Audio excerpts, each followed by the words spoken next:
Baik, Assalamualaikum warahmatullahi wabarakatuh. Bapak Ibu sekalian, selamat datang. Selamat datang juga kepada Bapak Yuli Adam Prasetyo, pembicara kita kali ini. Baik, bismillahirrahmanirrahim, kita mulai. Jadi sudah pukul 2.30, jadi jam kita mulai. Baik, bismillahirrahmanirrahim. Assalamualaikum warahmatullahi wabarakatuh. Selamat siang Bapak Ibu sekalian, menuju sore tentunya.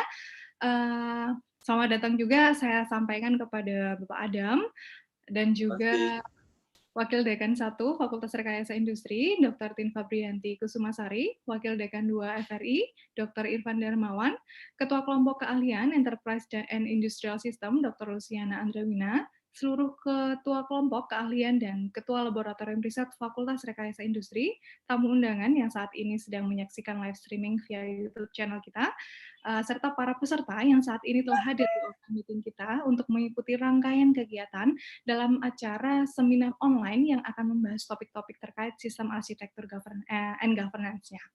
Baik, kami juga informasikan dan sampaikan terima kasih banyak atas antusiasme terhadap seminar registrasi yang kami dapatkan itu sebanyak 2030 dalam kurun waktu 4 hari untuk total 8 sesi topik. Dan kebetulan ini adalah topik ke-8, topik terakhir kita di 2 hari ini. Kami juga dan sebelumnya kami juga informasikan untuk beberapa teknis sebelum seminar online ini kita mulai. Yang pertama adalah untuk memudahkan identifikasi oleh co-moderator nantinya, mohon Bapak Ibu melakukan penggantian nama pada Zoom dengan menambahkan unique ID sebelum nama yang tertera pada Zoom. Jadi unique ID ini sudah dikirimkan melalui email Bapak Ibu sekalian. Lalu yang kedua, perlu diketahui bahwa seminar kita ditayangkan secara live di YouTube. Nanti untuk alamatnya akan di-share oleh komoderator kita dan host kita melalui Zoom chat. Nah, Bapak Ibu bisa men-share link-nya kepada rekan Bapak Ibu sekalian. Jadi untuk mengakomodasi teman-teman atau rekan-rekan yang kebetulan tidak mendapatkan seat di seminar online kali ini. Nah, yang ketiga, kita nanti akan ada sesi foto bersama sebagai dokumentasi kegiatan hari ini. Jadi nanti di akhir acara, di akhir kegiatan, saya minta tolong untuk Bapak Ibu sekalian men-turn on-kan videonya, sehingga nanti kita bisa mendapatkan dokumentasi aktivitas atau kegiatan kita kali ini. Nah, terakhir pada acara kali ini, kita akan menghabiskan 1 jam pemaparan topik oleh Bapak Adam, dan 30 menit sisanya untuk tanya-jawab. Jadi selama acara berlangsung, Bapak Ibu dapat memberikan pertanyaan melalui Zoom chat atau melalui YouTube chat pada video streaming channel di lab kami. Nah, tidak perlu lama-lama lagi, topik kali ini akan dibawakan oleh Bapak Adam. Jadi sebelumnya saya akan menjelaskan atau membacakan CV dari Bapak Adam terlebih dahulu. Nah, berikut adalah CV dari Bapak Adam. Bapak Adam merupakan salah satu dosen profesional di Fakultas Rekayasa Industri Telkom University. Beliau tergabung dalam Enterprise and Industrial System Research Group, tepatnya Lab Riset Sistem Arsitektur and Governance. Untuk pendidikan, Bapak Adam menghabiskan masa S1-nya di Institut Teknologi Bandung, di Teknik Industri, spesialisasi di perancangan sistem kerja, lalu S2-nya juga sama di Institut Teknologi Bandung, di jurusan Teknik Elektro, spesialisasi di teknologi atau sistem informasi dan digital media dan game teknologi. Dan S3 juga tentunya di Institut Teknologi Bandung, di Teknik Elektro dan Informatika, di spesialisasi platform microservice untuk Smart City. Nah, untuk experience, Bapak Adam sendiri sebenarnya sudah banyak sekali experience-nya, dan ini saya rangkum menjadi beberapa. Yang pertama, sebagai project manager untuk prototyping platform perangkat lunak berbasis service untuk implementasi Smart City di tahun 2020, ketua tim peneliti untuk platform user or group manajemen untuk kebutuhan aktivitas komunitas di tahun 2017 sampai dengan 2018, dan sebagai tim konsultan penyusunan IT Master Plan Kementerian Kelautan dan Perikanan di tahun 2017. Begitu ya Bapak Adam. Nah, untuk selanjutnya 1 jam saya berikan kepada Bapak Adam untuk share screen-nya. Apakah Bapak Adam ingin share screen sendiri atau dari moderator aja? Oh, baik.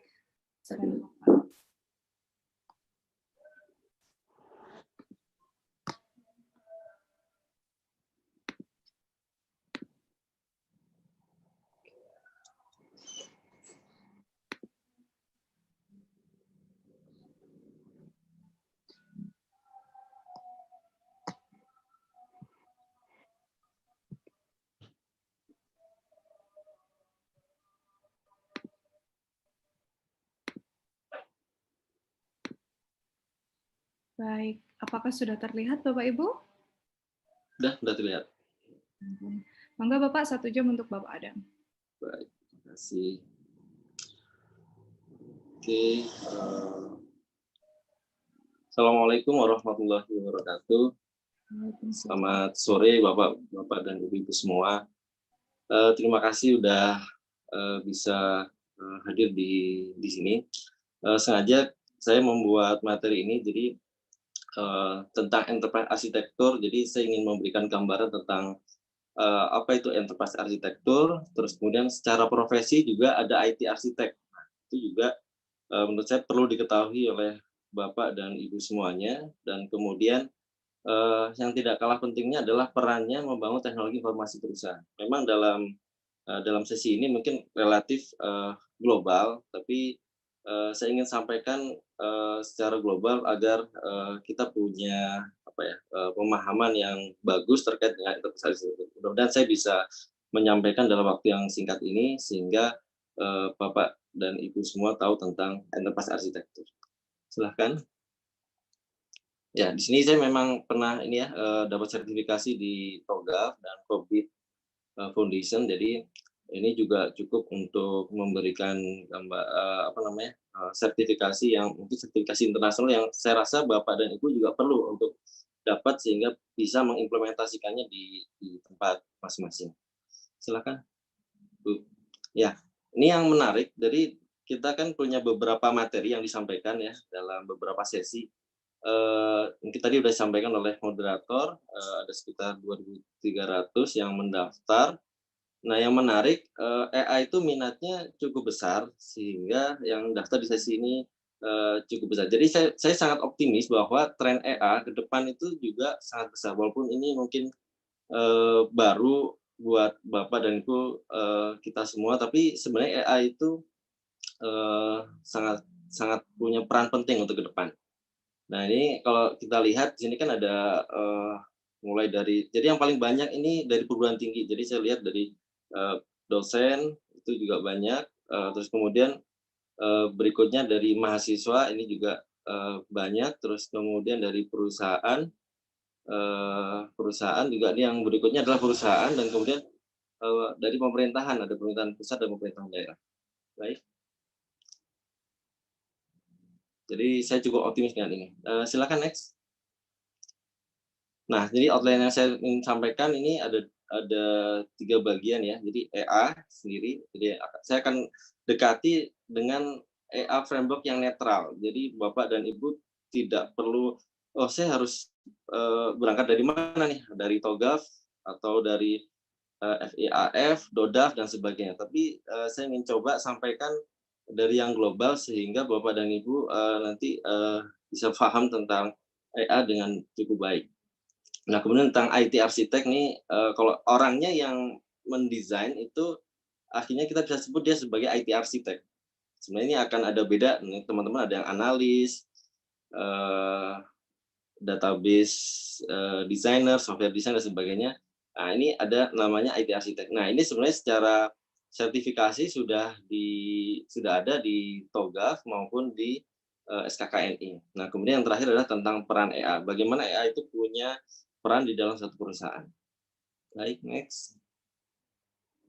Nah, ini saya juga perlu sampaikan Bapak dan Ibu semua bahwa eh, kita perlu paham juga apa itu arsitektur, perlu paham apa itu enterprise. Sehingga pada saat implementasinya Bapak dan Ibu semua akhirnya paham bahwa oh, AI itu seperti apa bedanya dengan governance framework yang lain. Nah, enterprise itu apa, arsitektur apa. Nah, ini saya sampaikan memang saya ambil dari buku ini ya, nanti itu ada Mark Lafosse, judulnya Enterprise Architecture, cukup baru juga 2017. Jadi arsitektur itu sebagai fundamental concept or properties of a system in its environment. Jadi isinya arsitektur itu konsep fundamental yang menggambarkan deskripsi suatu sistem. Nah, arsitektur ini bukan punya kita aja, mungkin Bapak Ibu banyak yang dari komputer ya, bidang komputer. Tapi sebenarnya teman-teman dari teknik sipil atau teknik arsitektur itu mereka juga pakai nama-nama arsitektur.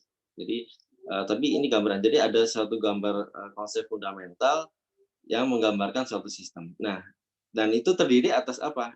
Elemen, relationship, hubungan antar elemen dan prinsip-prinsip dalam perancangan serta evolusi. Nah, itu yang disebut dengan aset. Jadi kalau misalkan kita bicara tentang ada market di properti gitu ya, di suatu perumahan, nah itu mereka punya landscape arsitektur juga bisa, atau arsitektur gedung karena sangat kompleks. Nah, itu juga namanya arsitek. Walaupun nanti arsitektur high level, nanti ketika kita mau bangun gedung, pasti perlu ada orang interior atau orang sipil untuk bangun dan sebagainya. Nah, itu contoh arsitek. Nah, begitu pula dengan di IT. Jadi di IT juga ada arsitektur. Nah, kemudian yang berikutnya adalah enterprise. Kita di sini enterprise arsitektur. Jadi enterprise itu apakah jadi enterprise beda dengan UMKM ya. Nah, enterprise itu levelnya di atas UMKM. Jadi memang AI ini muncul dibutuhkan ketika perusahaan itu skalanya besar, sudah semakin kompleks dan pengelolaan IT tidak tidak tidak apa namanya, tidak cukup dengan sederhana. Nah, akhirnya muncullah AI yang dibutuhkan. Jadi kalau Bapak Ibu punya perusahaan misalnya startup atau mengelola startup, itu kalau misalnya mau AI, ya sepertinya sih belum belum dulu kalau mau, karena memang perlu investasi. Tapi memang sekarang udah berkembang juga untuk AI untuk UMKM dan sebagainya. Jadi memang ada penyederhanaan. Jadi enterprise di sini any collection of organization that has common set goals or a single bottom line. Jadi kalau saya garis bawahi, ini TOGAF juga sama ini, any collection of organization. Jadi bisa aja perusahaan yang kompleks ada punya anak perusahaan dan sebagainya, bisa bisa jadi kita EA-nya satu gitu. Kenapa? Karena punya satu tujuan. Tapi bisa juga di-set bahwa satu perusahaan satu EA. Nah, ini juga bisa. Jadi sebenarnya enterprise ini tergantung ruang lingkup sistem yang mau diidentifikasi. Jadi tapi jangan khawatir kalau misalnya perusahaannya punya anak perusahaan yang banyak, misalkan seperti Astra atau Telkom. Nah, kalau AI-nya mau jadi satu juga juga bisa. Tapi yang penting konfigurasinya. Nah, yang membedakan adalah apa? Punya common goal. Jadi goal-nya sama. Jadi memang sekarang berkembang juga sistem ini enterprise kalau satu perusahaan bisa saja ini jadi satu perusahaan. Tapi bagaimana dengan konteks misalkan smart city gitu. Smart city itu banyak yang terlibat dari government, dari perusahaan, dan itu juga bisa juga dibuat skupnya jadi satu sistem. Nah, tapi AI-nya memang ada pendekatan yang berbeda. Nah, itu mungkin yang perlu saya sampaikan itu enterprise punya makna bisa satu perusahaan tunggal, bisa multi perusahaan tapi punya common goals. Nah, berikutnya adalah enterprise arsitektur. Nah, pada akhirnya kita juga perlu paham tuh apa yang dimaksud enterprise arsitektur. Nah, enterprise arsitektur is a coherent whole of principle. Jadi isinya apa? Principles, method, models yang that are used, yang digunakan untuk desain, jadi untuk rancangan and realization. Jadi untuk merealisasikan eh, suatu perusahaan yang isinya ada struktur organisasi, ada proses bisnis, ada sistem informasi dan infrastruktur. Jadi EA ini nanti isinya jangan hanya melihat ada IT-nya, tapi karena ada bisnis. Tapi kenapa perlu bisnis? Karena memang di EA salah satu tujuannya adalah untuk alignment. Jadi IT yang dikembangkan itu harus betul-betul mendukung dari arsitektur bisnis. Nah, itu mungkin gambaran EA. Jadi EA di sini kalau dari sini adalah isinya apa? Model, metode, prinsipal. Nah, jadi tidak hanya gambar arsitekturnya, tapi ada prinsipal. Nanti mungkin saya akan bisa jelaskan walaupun sedikit apa itu prinsipal, terus metodenya apa, sehingga di EA itu adalah salah satu gambaran lengkap. Jadi ada arsitektur, terus itu bagian dari model, metode, dan prinsip. Ya, baik. Next. Nah, ini, jadi kalau tadi itu kita bicara AI itu arsitekturnya, jadi mudah-mudahan Bapak dan Ibu tidak salah. Jadi jangan kita harus bisa membedakan antara framework dan AI. Makanya muncul di sini Enterprise Architecture Framework. Nah, jadi framework ini adalah framework yang dipakai untuk membuat AI.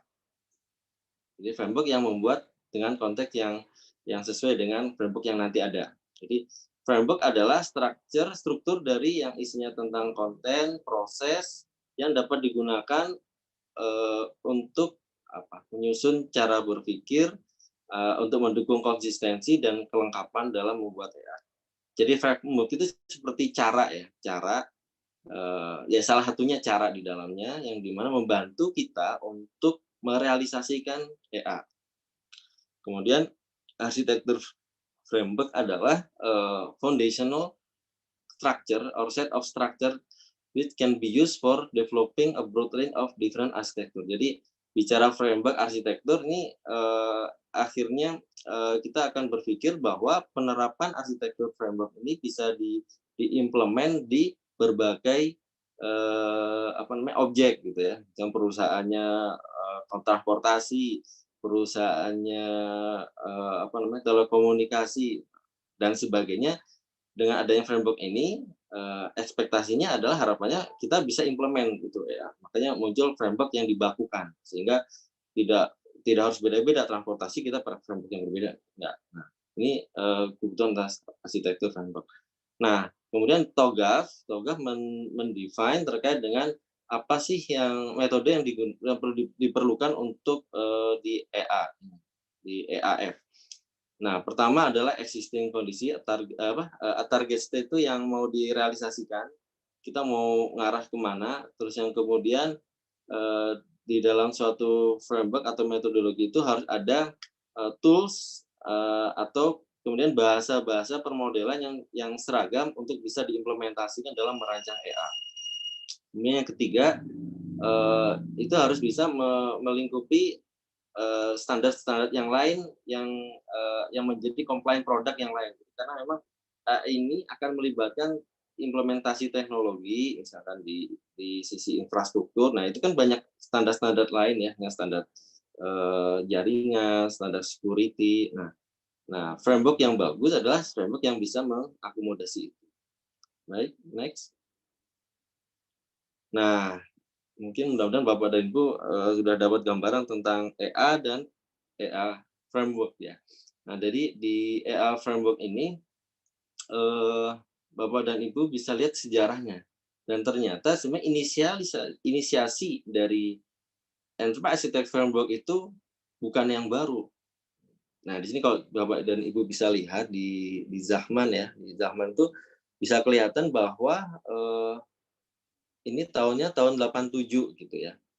Nah, itu udah diinisiasi. Memang Zahman itu disebut juga dengan Bapak EA ya, karena beliau yang menginisiasi pertama kali. Nah, ini akhirnya menginfluence banyak framework, misalkan dari ISO, terus kemudian ada TOGAF, Defense of ini juga sama. Nah, kemudian dengan seiringnya berjalannya waktu, akhirnya framework-framework tadi juga berevolusi, termasuk dengan Zahman sendiri yang diinisiasi 87, akhirnya pun berevolusi menjadi Zahman 23, termasuk TOGAF pun yang 95 akhirnya berevolusi juga menjadi 2002, sehingga sekarang pun juga namanya juga bukan TOGAF tahun ya, mungkin namanya TOGAF versi ada 9, sekarang yang terbaru adalah TOGAF 9.2.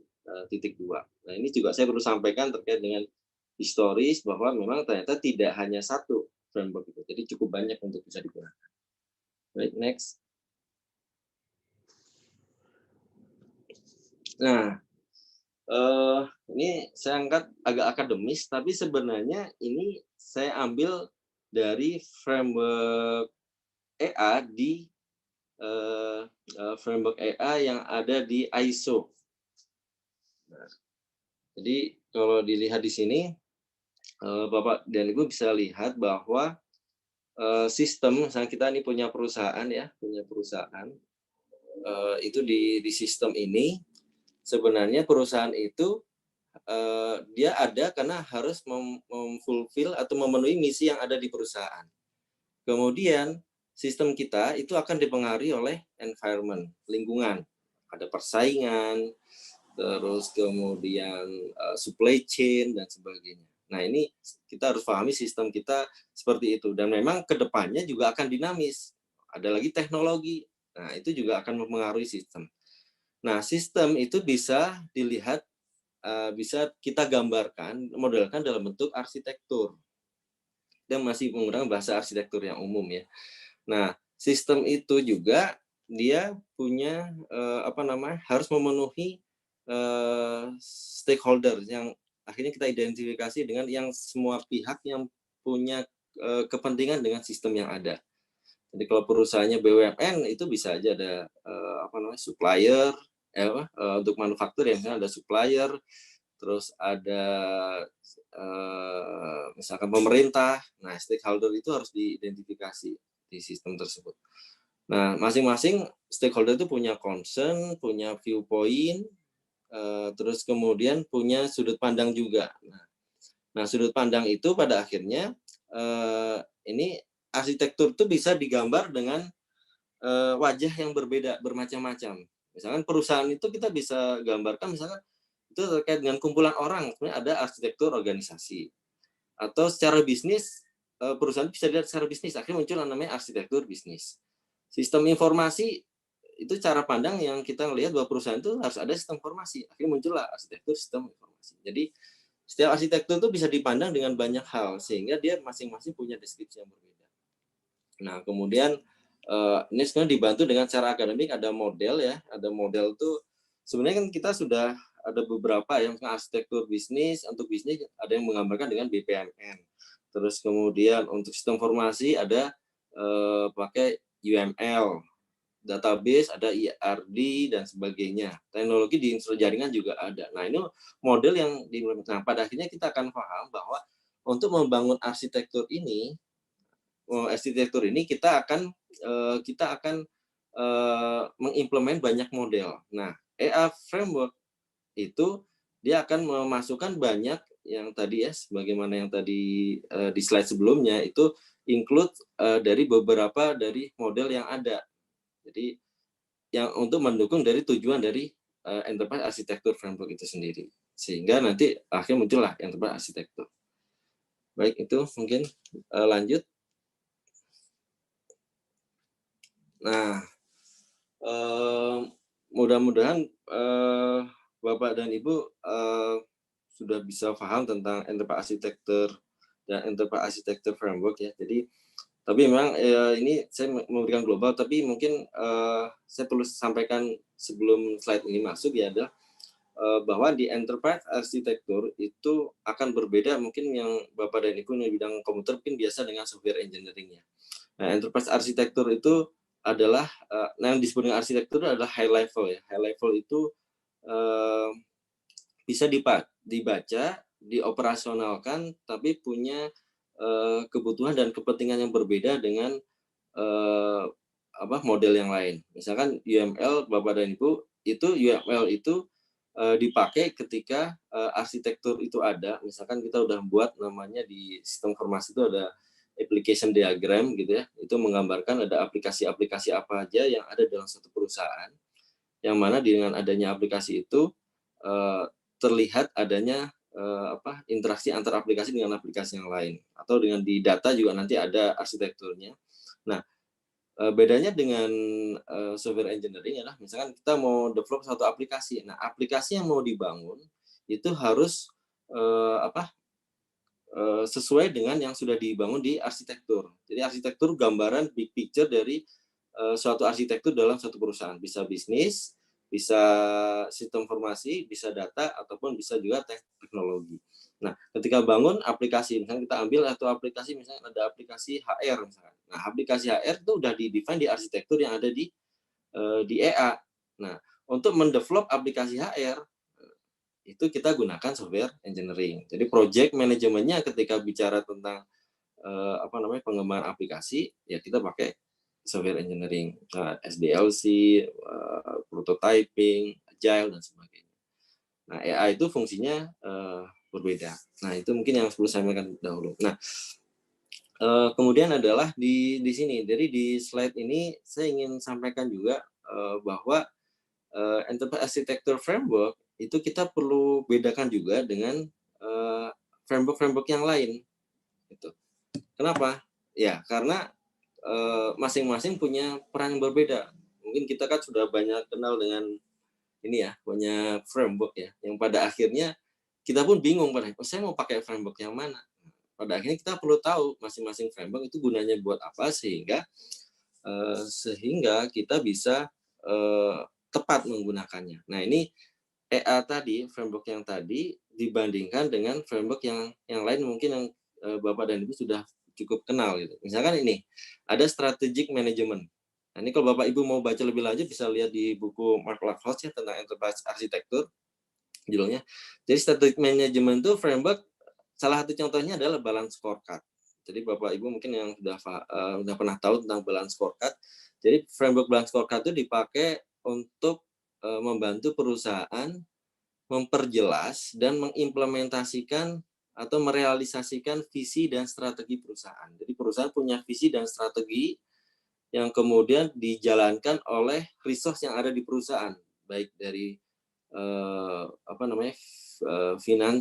finance, dari HR gitu ya, kemudian dari marketing dan sebagainya. Itu adalah untuk mendukung visi misi. Nah, kadang-kadang kan kita ingin tahu bahwa apakah resource yang ada itu sudah memenuhi. Nah, untuk memenuhi itu akhirnya salah satu framework yang kita bisa gunakan adalah balance scorecard. Nah, di balance scorecard itu dipisahkan dalam mission, objektif, dan measure. Jadi misinya perusahaan di breakdown jadi objektif dari resource yang ada di bawahnya dan kemudian diukur. Nah, ukurannya nanti diagregasi menjadi balance scorecard. Jadi itu lebih ke arah manajemen, tapi itu memang dipakai oleh beberapa perusahaan untuk bisa merealisasikan, mengukur dari performance dari manajemen. Nah, ini untuk framework strategic management. Nah, kemudian ada business model development. Ini juga framework, salah satunya Canvas. Ini sangat umum ya, karena memang salah satunya adalah benefitnya dengan satu halaman template yang cukup lengkap bisa menggambarkan arah dari bisnis gitu. Nah, ini juga business model Canvas.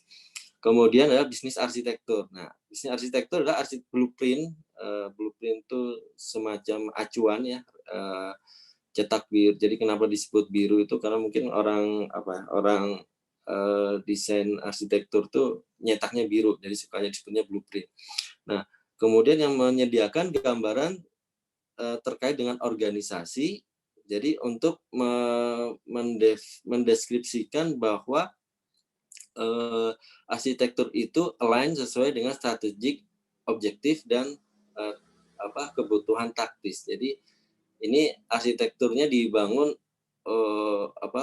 untuk memenuhi dari rencana dari misi perusahaan. Nah, itu bentuknya apa?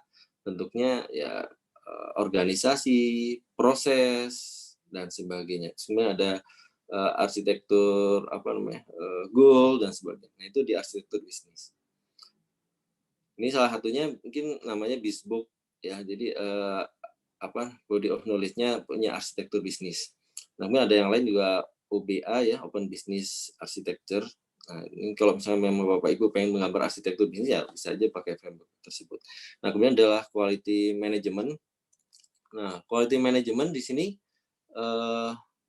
ini salah satu bahwa framework yang diperlukan untuk mengelola kualitas yang dihasilkan dari perusahaan. Nah, jadi yang bisa dipakai apa aja? Ini ada salah satunya FQM, salah satunya, terus kemudian ada juga ISO. Nah, mungkin Bapak dan Ibu kan suka banyak, kalau ISO udah cukup populer ya. Jadi pada akhirnya sering diimplementasi. Nah, ISO itu sebenarnya adalah upaya untuk menstandarisasi proses. Yang harapannya kalau standarisasi proses itu berjalan, kualitas yang dihasilkan pun akan terpenuhi gitu. Nah, memang pada akhirnya hasil yang dihasilkan itu nanti diasosiasikan dengan proses terkait. Jadi kalau misalkan ada audit, kemudian muncul indikator performa yang jelek, akhirnya dirunut tuh prosesnya mana yang berkontribusi terhadap kualitasnya. Nah, ketika itu akhirnya muncullah peluang improvement. Nah, kemudian IT governance. Nah, ini IT governance juga salah satu framework. Frameworknya ini yang paling populer adalah COBIT. COBIT. Ini yang paling cukup diterima framework yang dimana dia fokusnya sebenarnya lebih ke arah good practice yang membantu perusahaan untuk mendesain governance di perusahaannya dalam mengimplementasikan IT. Jadi lebih ke tata kelola perusahaan yang bisa mendukung pencapaian IT dalam mendukung bisnisnya. Dia sudut pandangnya adalah berangkat dari risiko. Jadi risiko, terus kemudian mengidentifikasi apa saja yang perlu dikontrol, terus kemudian adanya isu-isu teknis yang lain. Bu moderator, apakah suara saya keluar ya? Saya lihat di chat kok banyak yang ini. Keluar, Bapak. Oh, keluar ya? Baik-baik. Ya. Mudah-mudahan itu bukan dari sisi saya. Baik. Jelas sekali, Pak, suara Pak Adam. Baik, terima kasih. Nah, itu yang IT governance ya. Nah, kemudian yang berikutnya adalah framework IT service delivery and support. Nah, ini adalah ITAL. Apa sih yang membedakan ITAL sama IT governance? Itu yang menarik adalah di ITAL dia fokusnya lebih ke service, ke layanan gitu. Jadi diidentifikasi layanan IT-nya, terus kemudian dievaluasi. Nah, kemudian kita perlu mendesain ya mirip juga tata kelola juga yang bisa mendukung pencapaian layanan yang kita inginkan.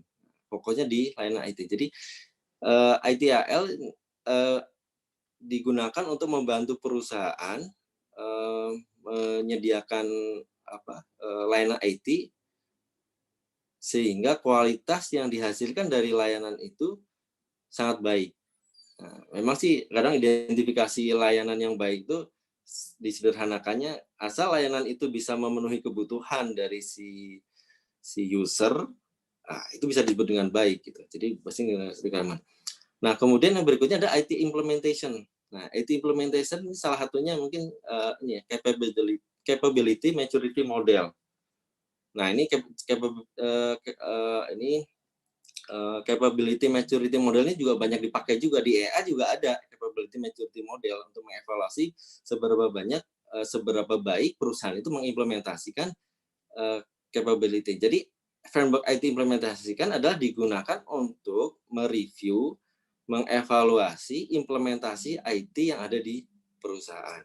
Nah, ini framework yang berbeda. Jadi di salah satunya yang terkenal CMMI, terus kemudian ini modelnya itu biasanya ada levelnya mulai dari initial, kemudian manage, define, quantitatively manage, dan optimizing. Jadi masing-masing juga punya kriteria. Ini perusahaan yang karakteristiknya seperti ini setelah diukur, dievaluasi, dicek dan sebagainya, akhirnya muncul ini masih inisial, skornya 1, sekian, 2, sekian dan sebagainya. Nah, Bapak dan Ibu semua, mungkin di sini saya sampaikan seperti itu agar Bapak dan Ibu bisa membedakan bahwa kita bisa membedakan bahwa Enterprise Architecture Framework itu berbeda dengan tata kelola yang lain. Sehingga jadi kalau suatu masalah ada di suatu perusahaan, kita itu pasti akan tentukan dulu ini mau apa nih. Oh, saya perlu layanan IT saya bagus atau enggak. Oh ya udah kita pakai ITAL gitu. Ini saya merasa saya sudah punya IT, terus kemudian kok rasanya IT kok nggak berfungsi ya, itu bisa jadi di governance dan sebagainya. Nah, itu kita bisa dengan sangat tepat mengidentifikasi masalah dan kita akan gunakan framework-nya. Nah, Enterprise Architecture Framework dipakai untuk mendesain enterprise architecture yang akan digunakan oleh resource yang ada di perusahaan agar IT yang kita desain itu sesuai dengan kebutuhan bisnisnya dan itu juga akan membantu perusahaan dengan banyak hal yang akan nanti saya jelaskan berikutnya. Baik, berikutnya Bu. Bapak. Nah, jadi beberapa framework cukup banyak ya. Jadi ini ada TOGAF, Zahman itu kalau menggambarkan itu memang cukup bagus, tapi memang jadi terlalu banyak ya kalau bisa bicara matriks ya. Misalnya tuh ada data, ada function, terus nanti ada matriks. Tapi sebenarnya semua framework ini saya melihatnya sama nanti. Sama bahwa tujuannya adalah seperti yang saya sampaikan di depan ya, tadi enterprise architecture seperti apa ya, mereka tujuannya sama. Gitu. Hanya beda pendekatan. Jadi kemudian ada DOD dari Amerika, terus kemudian ada Federal Enterprise Architecture juga sama. ini juga beberapa framework yang mungkin Bapak Ibu kalau misalkan mau ini ya cukup banyak, tapi saya rasa nggak perlu juga semuanya dipelajari, ya pilih aja salah satu. Kalau sekarang sih saya lihat secara pribadi yang paling banyak paling mudah untuk dipelajari, paling mudah untuk mengakses kemampuan, terus paling mudah untuk framework-nya lengkap, kalau menurut saya sih TOGAF. Walaupun saya bukan karena saya sertifikasi TOGAF ya, tapi memang menurut saya cukup lengkap. Baik, lanjut Bu. Nah, ya ini saya gambarkan tentang TOGAF. TOGAF itu framework yang tadi sudah saya sampaikan, yang terdiri atas beberapa part. Jadi yang pertama itu adalah part tentang ini arsitektur nomor satunya itu yang secara keseluruhannya introduction. Nah ini part 2 ini ada architecture development method. Jadi di framework TOGAF ini ada metodologi bagaimana mengimplementasikan EA.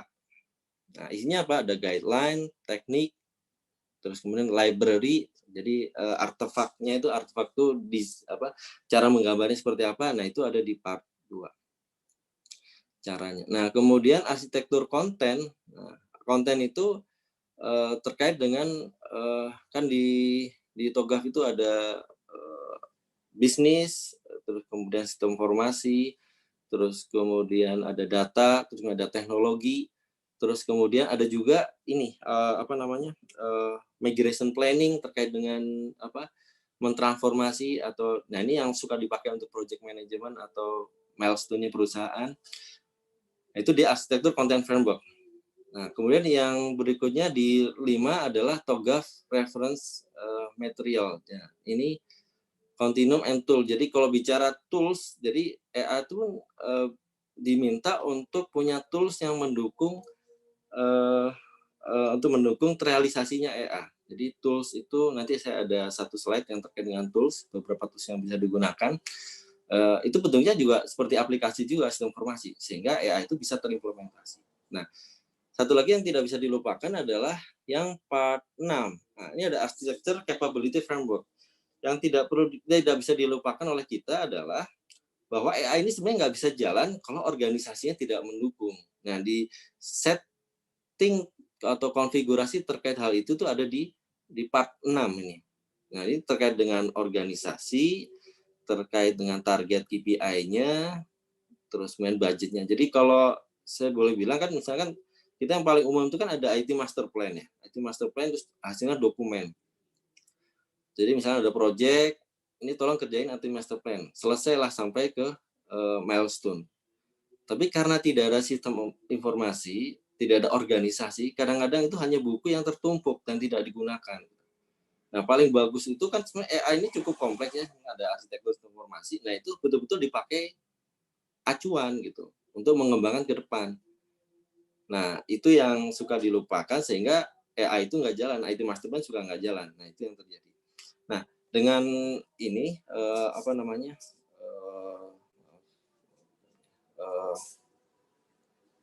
ya, jadi harapan di sini ada ini ya visi yang tadi ya, visi yang mendrive perusahaan.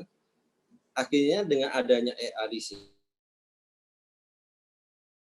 Nah, adanya AI di sini pada akhirnya ini menghasilkan capability yang baru buat perusahaan untuk merealisasikan IT perusahaan mendukung realisasi bisnis. Jadi nanti ada benefit yang saya akan sampaikan. Di situ ada seperti ada capability untuk biar adaptif, terus memudahkan dan sebagainya. Nah itu salah satu capability yang muncul dengan adanya implementasi. Ya. Jadi capability itu kemampuan ya, kemampuan. Nah di sini ada metodologi ya, metodologi kalau di TOGAF namanya TOGAF ADM, Architecture Development Method ya. Nah itu dia inisiasi ada preliminary, architecture vision. Preliminary itu seperti menginisiasi proyeknya, merealisasikan ini mau dibuat seperti apa. Nah kemudian vision itu, nah prinsipal itu ada di vision ya. Jadi prinsipal itu adalah yang membantu untuk arsitek mengarahkan saya harus desainnya seperti apa yang saya harus penuhi, standar-standar apa yang saya harus penuhi, misalnya ada standar dari proses bisnis yang ada, standar dari framework yang lain, misalkan dari jaringan dan sebagainya. Nah itu di arsitektur ini yang menjadi dasar untuk mengembangkan arsitektur. Nah, ini ada arsitektur bisnis tadi juga ada saya jelaskan. Sistem informasi ini ada data dan ada aplikasi. Jadi di sini dipecah ada dua. Teknologi itu berkaitan dengan infrastruktur, itu ada server, data center, terus kemudian ada jaringan. Nah itu kalau kita mau menaruh ada di fase D kalau di TOGAF. Nah, opportunity solution ini kita ingin lihat gap-nya ya. Ingin lihat gap-nya itu seperti apa terkait dengan kan tadi ada target. Jadi sebelum berangkat biasanya di setiap fase khususnya di B, C dan D itu kita inisialisasi mengidentifikasi dulu yang existing. Nanti target baru dibuat, nanti ada muncul gap antara yang target dengan existing. Nah, akhirnya muncullah yang ini opportunity and solution. Nah, kemudian untuk mentransformasi yang dari existing ke target, nah ini muncul migration planning.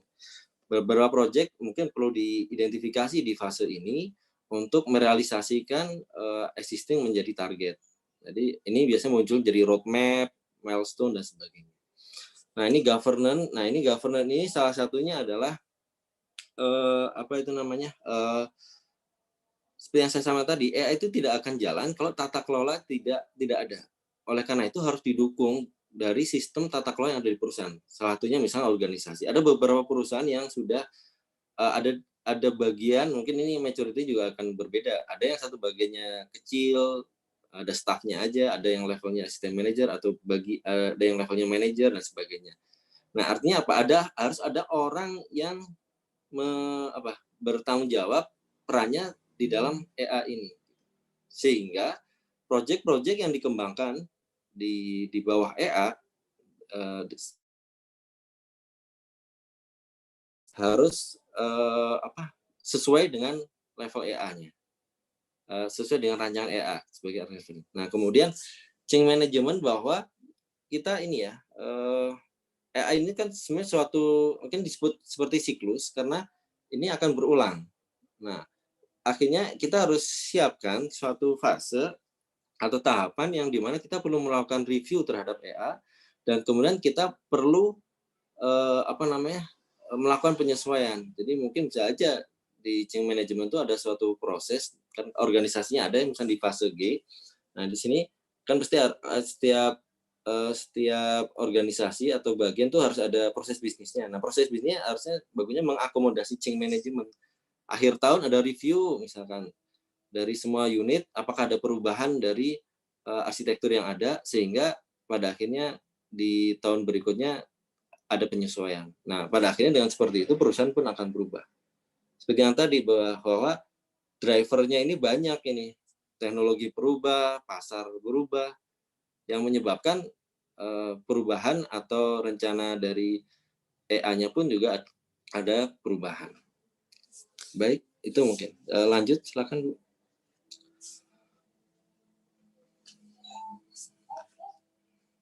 Ya, jadi bentuk dari hasil EA itu apa aja? Jadi di EA itu ada 3 jenis. Pertama adalah katalog, kedua adalah matriks, yang ketiga adalah diagram. Jadi kalau katalog itu sebenarnya sama aja dengan ini, daftar, list. Nah itu yang ada di framework TOGAF. Jadi katalog seperti list. Makanya di sini kalau misalnya ada data entity berarti list data yang ada di perusahaan. Terus kemudian, nah yang kedua adalah matriks. Matriks itu kan tools yang bisa dipakai kita untuk mapping sesuatu ya, karena ada dua sumbu kan, kolom X dan kolom Y. Jadi kita petakan nih dari X ini ke Y. Misalnya data itu ada matriksnya juga. Misalkan ada organisasi dengan data. Jadi data ini punya organisasi yang mana? Nah itu kita bisa gambarkan dengan matriks, itu akan lebih mudah. Kemudian ada matriks proses bisnis, juga ada actor role matrix dan sebagainya. Nah ini cukup banyak. Di sini kan ada core, extension. Core itu yang disarankan harus ada, extension itu boleh ada, boleh tidak. Nah, kemudian di sini ada Bapak Ibu bisa lihat ya, di sini itu ada tadi saya fasenya preliminary, kemudian di sini ada bisnis arsitektur, data arsitektur, application arsitektur, dan teknologi. Masing-masing punya katalog, matrik, dan satu lagi adalah diagram. Diagram itu gambar blok lah. Jadi ada blok aplikasi, aplikasi apa yang ada di perusahaan kita gambarkan di high level, kita sebutnya dengan diagram. Data pun juga gitu. Kita bisa sebut dengan diagram seperti ERD dan sebagainya, itu juga diagram. Nah, ini masing-masing punya diagram. Nah, ini yang flow, ini saya buat panah juga. Mungkin ini terkait dengan flow dari metodologi tadi ya. Jadi preliminary ini yang pertama kita inisiasi, terus kemudian ada bisnis arsitektur, kita perlu identifikasi bisnis arsitektur. Nah, ini tidak bisa paralel karena apa yang dikembangkan berikutnya, baik data, application, teknologi, ini kan kita fungsi framework AI itu adalah selaras dengan bisnis arsitektur. Jadi bisnis arsitektur harus diidentifikasi terlebih dahulu terkait dengan bisnis capability, organisasi, dan sebagainya. Nah, ini ada value stream, terus ada fungsi organisasi, dan sebagainya. Nah, organisasi itu kan sebenarnya ini ya, sebenarnya punyanya arsitektur bisnis ya, organisasi. Nah, jadi sebenarnya kalau misalkan di perusahaan mungkin di SDM ada arsitektur bisnis. Nah, sehingga AI itu sebenarnya terlibat juga dengan unit. Jadi ini tuh ada lebih banyak di unit bisnis. Nah, kemudian di data arsitektur ini mulai yang di IT-nya. Nah, di IT ini ada panah biru ya. Jadi ada panah biru dari bisnis ke data arsitektur. Karena memang untuk merancang data kita pasti lihat dari proses bisnis arsitektur. Salah satunya mungkin kalau yang mau lebih detail kan proses bisnis ya. Nah, ini data itu kita identifikasi di sini. Terus kemudian untuk menggambarkan aplikasi ini menurut saya juga kalau untuk data sama aplikasi ini bisa paralel. Mungkin itu sebabnya di TOGAF arsitektur sistem informasi itu data dan aplikasi jadi satu dengan arsitektur sistem informasi karena bisa dilakukan secara paralel. Nah, kemudian baru berikutnya setelah arsitektur data dan aplikasi dirancang, nah kemudian baru masuk ke teknologi. Jadi data center itu mendukungnya sebenarnya tidak ke bisnis. Jadi mendukungnya adalah ke rancangan dari aplikasi dan data yang ada. Ya, itu cukup. Lanjut, Bu. Nah, mudah-mudahan yang saya jelaskan tadi sudah cukup jelas bahwa enterprise arsitektur adalah objeknya, kemudian framework itu adalah framework yang dipakai untuk merealisasikan enterprise arsitektur. Nah, dengan kompleksitas yang tadi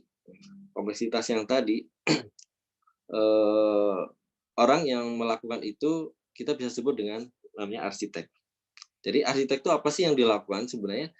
Arsitek itu mencoba mengakomodasi banyak stakeholder dengan berbagai viewpoint. Misalnya di sini kan viewpoint-nya kan bisa bisnis, bisa data, aplikasi, terus infrastruktur. Itu kan viewpoint-nya beda-beda itu. Nah, itu dicoba diakomodasi dengan AI. Nah, di view ini view ini terus kita gunakan model yang ada. Nah, bisa model dari bisnis arsitektur, model dari software engineering. Nah, tapi untuk software engineering yang dipakai mungkin di use case terus ERD ya, terus nah itu yang dipakai. Tapi untuk beberapa application diagram EA punya notasi sendiri. Nah, kemudian untuk merealisasikan itu kita perlu menganalisis dari requirement dari para stakeholder.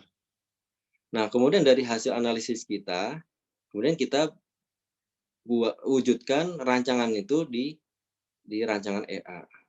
Nah, di sini ini yang presentasi ini yang sebenarnya jadi fokus hasil dari orang arsitek. Yang dimana ini bisa menjadi alat komunikasi buat arsitek atau di EA, divisi EA-nya itu berkomunikasi dengan banyak stakeholder. Nah, itu fungsinya dari orang arsitek. Jadi ya cukup lengkap sih, mulai dari harus paham bisnis, harus paham aplikasi, harus paham data, harus paham infrastruktur. Tapi untuk proyek besar ya harusnya sih orang-orang dengan spesialisasi itu bisa dipisah. Tapi untuk pemahaman terkait EA-nya itu harus sama. Baik, next, makasih.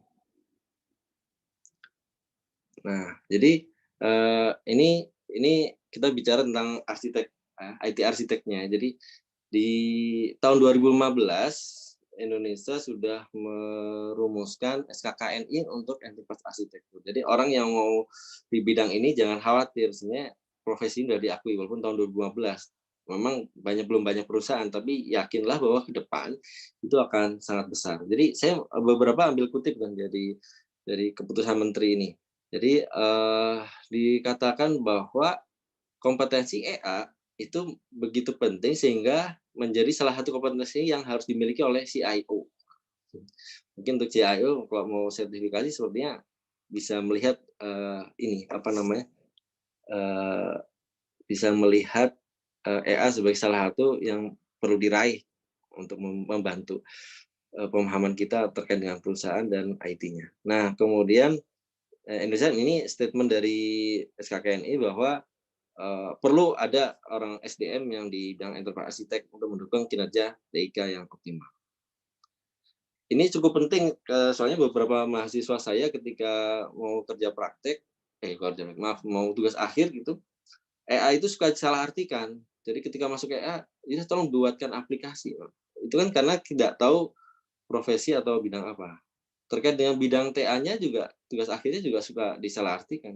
EA apa gitu. Nah, itu mungkin karena masih ada gap di antara kita bahwa terkait dengan EA itu apa, sehingga perlu tahu bedanya antara EA dengan profesi yang lain. Baik, next. Nah, kemudian mungkin host mungkin bisa disable itu ya, annotate dari partisipan lain. Sepertinya ada yang tergambar yang warna hijau. Baik, ya ini ini TOGAF. Nah, TOGAF ini dia sampaikan bahwa untuk kualifikasi IT arsitek itu perlu punya kemampuan untuk mengidentifikasi dan merefine dari requirement dari para stakeholder. Nah, kemudian bisa mengembangkan atau merancang arsitektur sesuai dengan views sudut pandang dari beberapa stakeholder. Kemudian showing trade-off that are going to be made in the council. Jadi ini juga perlu ada pemahaman khususnya di migration planning terkait dengan trade-off itu artinya misalkan perusahaan punya constraint budget gitu ya, sehingga itu akan akan mempengaruhi penyusunan proyek di migration planning. Itu juga perlu. Jadi kadang perlu paham-paham finansial. Nah, kalau di TOGAF itu sertifikasinya, ini saya sampaikan juga mungkin untuk tambahannya ada 2 ya, ada part 1, part 2. Part 1 itu lebih ke teori, part 2-nya itu nanti ada kasus-kasus gitu. Semuanya tes tulis ya.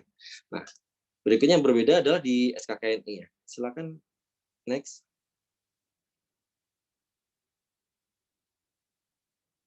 Nah, di sini SKKN itu kan jadi kompetensi EA itu di breakdown menjadi unit kompetensi. Nah, masing-masing unit kompetensi nanti ada assessment. Jadi cukup banyak kalau mau diakses mungkin. Jadi ada mulai dari metode bisnis, terus kemudian capture-nya kurang bagus. Ini ada baseline dan target, arsitektur bisnis, terus kemudian ada arsitektur data. Nah, ini masing-masing SKKN ini berbeda. Terus kemudian ada roadmap, terus kemudian ada teknologi ya. Nah, mungkin Bapak dan Ibu tadi kan sudah saya sampaikan bahwa di TOGAF ADM tadi itu kan sampai arsitektur change management ya. Jadi itu sampai implementasi ya. Tapi di SKKN itu tidak ada ini. Jadi kalau yang seperti itu biasanya harusnya teman-teman di CIO paham gitu ya, bahwa change management sangat diperlukan. Nah, di SKKN itu kalau saya lihat arsitek dalam konteks desain, mungkin itu namanya jadi cuma hanya enterprise arsitektur desain.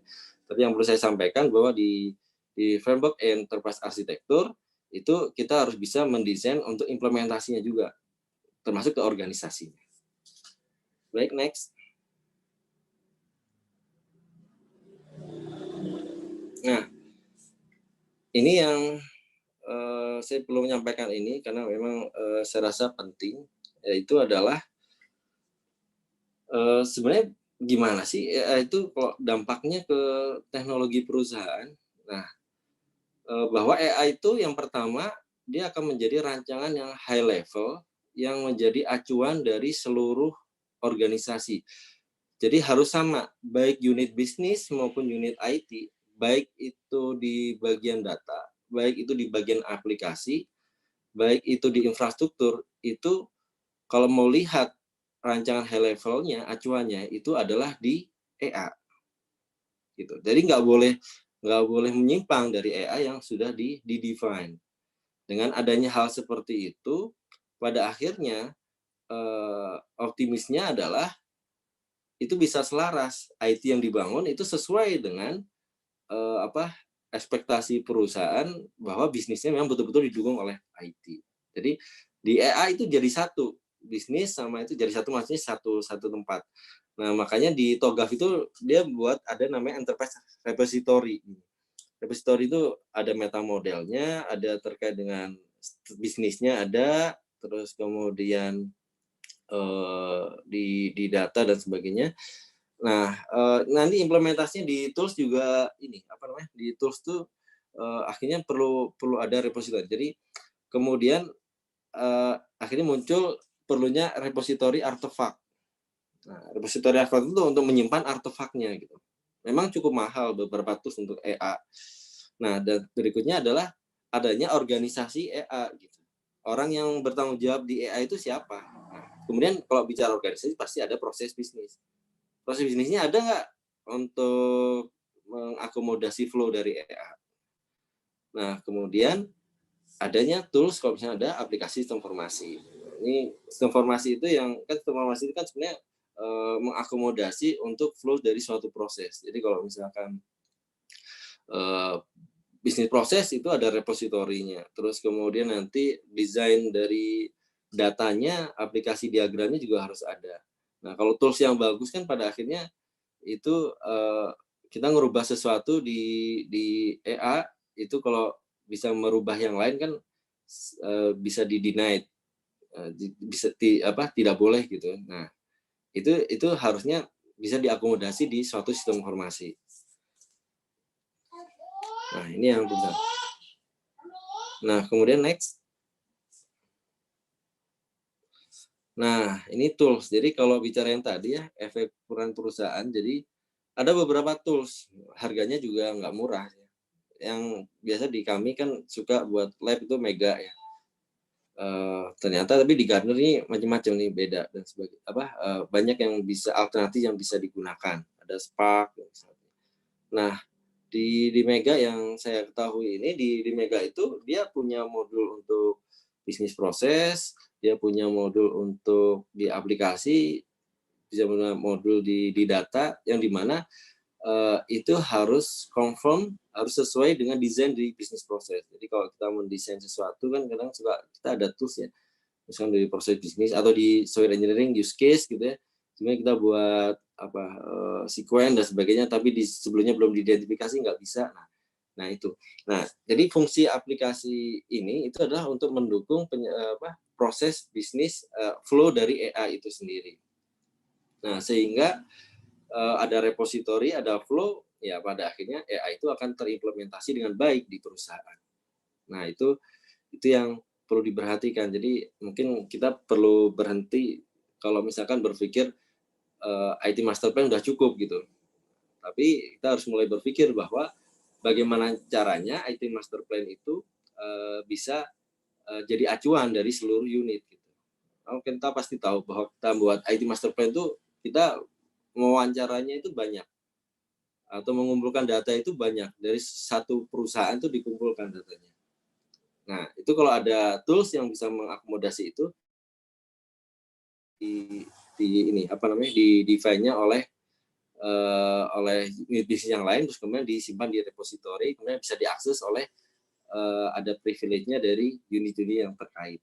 Nah, itu fungsinya tools. Karena kalau nggak ada tools kadang suka susah. Tapi kalau mau develop sendiri, sebenarnya bisa aja. Misalnya kita udah punya aplikasi sistem informasi di perusahaan kita, tapi yang dilupakan adalah governance-nya tadi, governance untuk EA tadi. Jadi tata kelolanya, flow-nya seperti apa ketika misalkan ada project mau jalan, mereka harus dapat persetujuan dari divisi EA sebelum mereka jalan. Nah, itu juga kadang perlu agar yang didesain oleh project tadi sesuai dengan gambaran dari high level dari EA.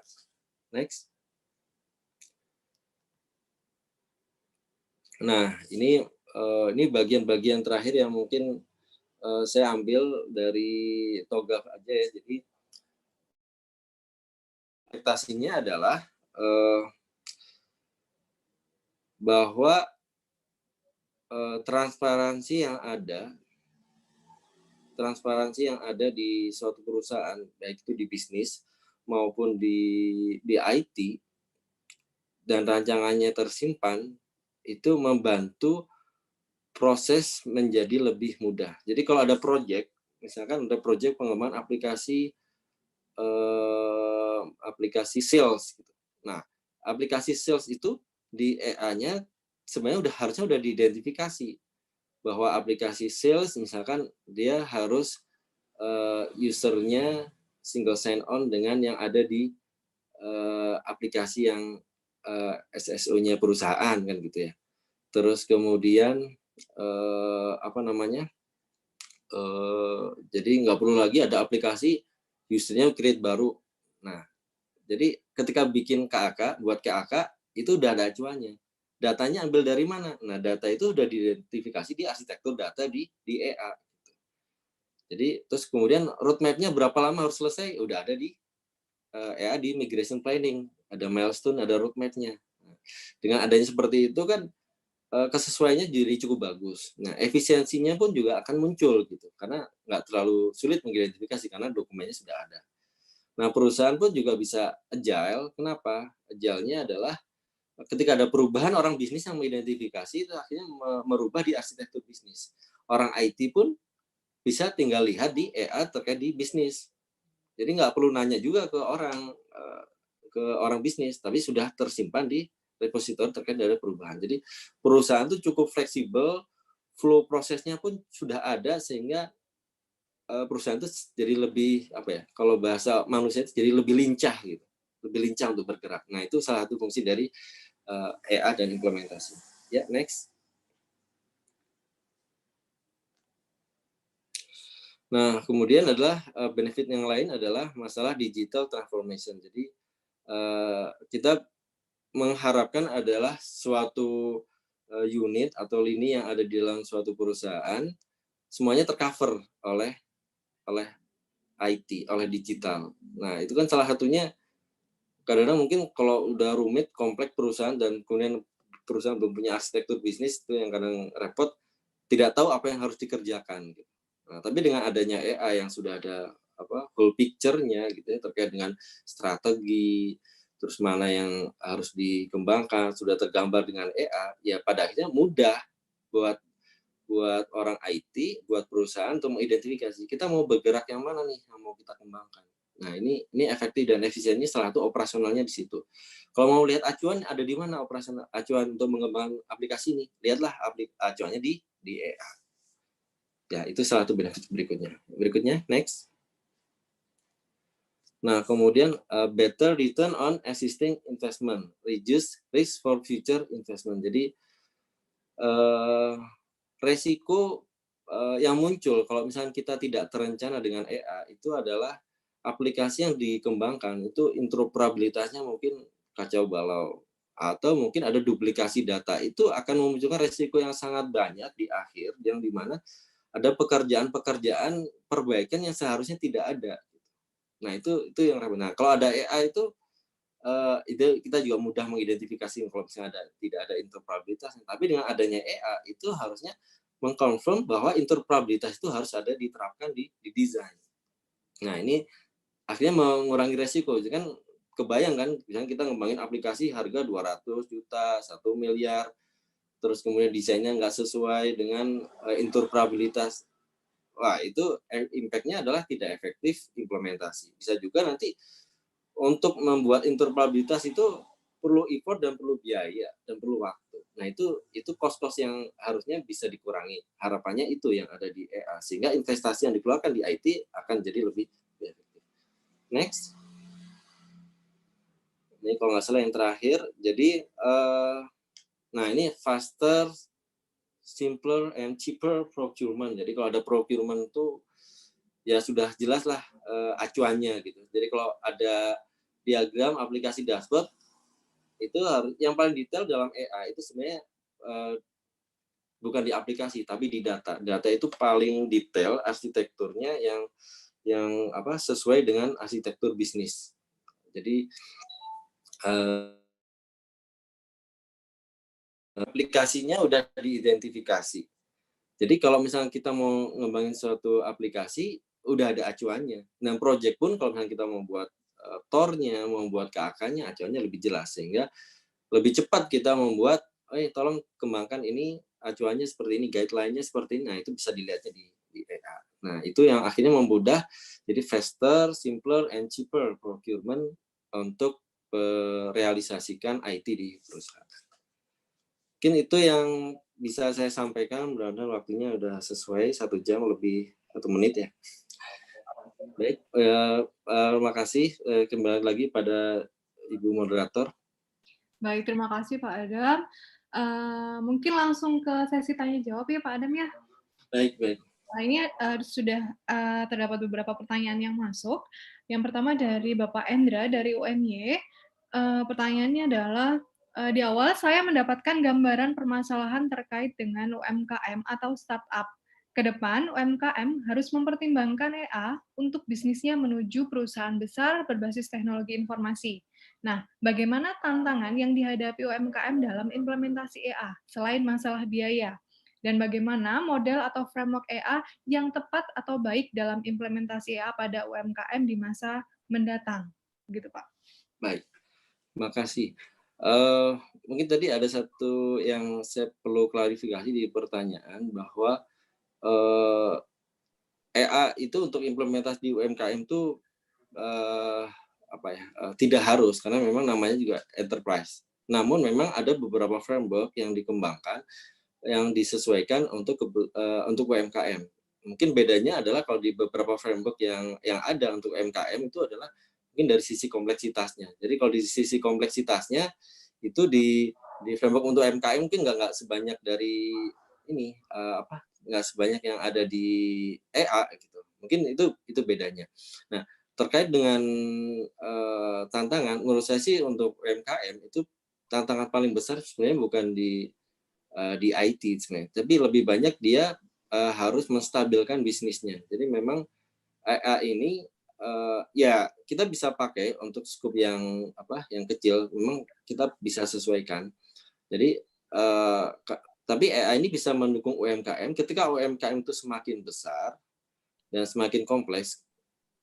Kan kompleksitas itu muncul karena prosesnya juga semakin banyak. Terus kemudian orang yang dibutuhkan untuk mengelola manajemen bisnisnya juga semakin banyak. Nah, pada akhirnya kita perlu hire orang lebih banyak, perlu resource lebih banyak, terus kemudian aplikasi jadi lebih banyak. Mungkin akhirnya nanti si UMKM itu nanti berubah jadi enterprise. Jadi ya tantangannya sih kalau menurut saya ya untuk sementara ini yang pertama mungkin kalau mau yang terencana, karena mungkin di UMKM masih belum banyak aplikasi yang bisa kafe gitu ya. Dia punya satu kafe. Nah, orangnya mungkin cuma kasir, terus waiters, terus kemudian ada supervisor, manajer satu. Nah, kalau orang cuma itu terus aplikasinya hanya satu misalnya di kasir, ya saya rasa nggak perlu EA gitu.